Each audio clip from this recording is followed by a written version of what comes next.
Brazil থেকে Colombia যাওয়ার পথে ৮১ আরোহী নিয়ে বিধ্বস্ত হয়েছে একটি বিশেষ বিমান, যেখানে ছিলেন ব্রাজিলিয়ান ক্লাব শাপোকোয়েন্সের ফুটবলার ও কর্মকর্তারা। দক্ষিণ আমেরিকান ক্লাব চ্যাম্পিয়নশিপ কোপা সুদামেরিকার ফাইনাল খেলতে যাচ্ছিল এই দলটি। মর্মান্তিক এই দুর্ঘটনায় মারা গেছেন ৭৬ জন। ৫ জনকে জীবিত উদ্ধার করার কথা জানিয়েছে কলম্বিয়া পুলিশ।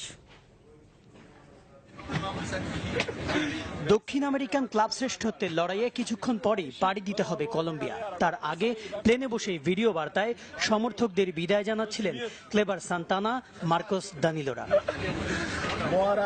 কিন্তু এই বিদায় যে শেষ বিদায় হয়ে রইবে তাই বা কে জানত।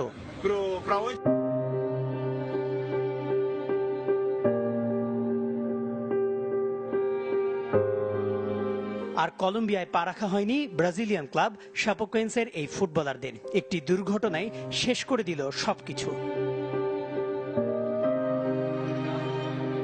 ২ বছর আগে ব্রাজিলের দ্বিতীয় বিভাগ থেকে উঠে এসে যে দলটি ছিল দক্ষিণ আমেরিকান শ্রেষ্ঠত্বের দ্বারপ্রান্তে, সেই শাপোকোয়েন্সকে যে এমন ভাগ্য বরণ করতে হবে তা আঁচ করতে পারেনি কেউই।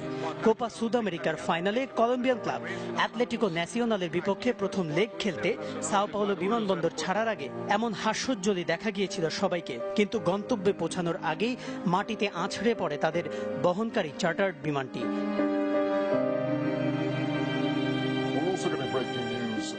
মেডেলিন ইন্টারন্যাশনাল এয়ারপোর্ট কর্তৃপক্ষ টুইট বার্তায় জানায় ৯ জন ক্রু সহ ৮১ জন আরোহী ছিলেন তাতে।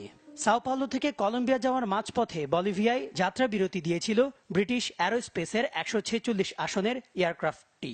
তখনও কোনো ত্রুটি ধরা পড়েনি বিমানটিতে। আরও চমকপ্রদ তথ্য, গত মাসেও আর্জেন্টিনা জাতীয় দলকে বহন করেছে এই বিমান। ঘটনার পরপরই উদ্ধার তৎপরতা শুরু করে কলম্বিয়া সরকার। এই তো কদিন আগে আর্জেন্টাইন ক্লাব সান লরেঞ্জোকে হারিয়ে কোপা সুদামেরিকার ফাইনালে উঠেছিল শাপোকোয়েন্স। মিউনিক ট্র্যাজেডির পর আরেকটি বিমান দুর্ঘটনা হয়ে রইল ফুটবলের কালো অধ্যায়। কনক মাহমুদ, চ্যানেল 24।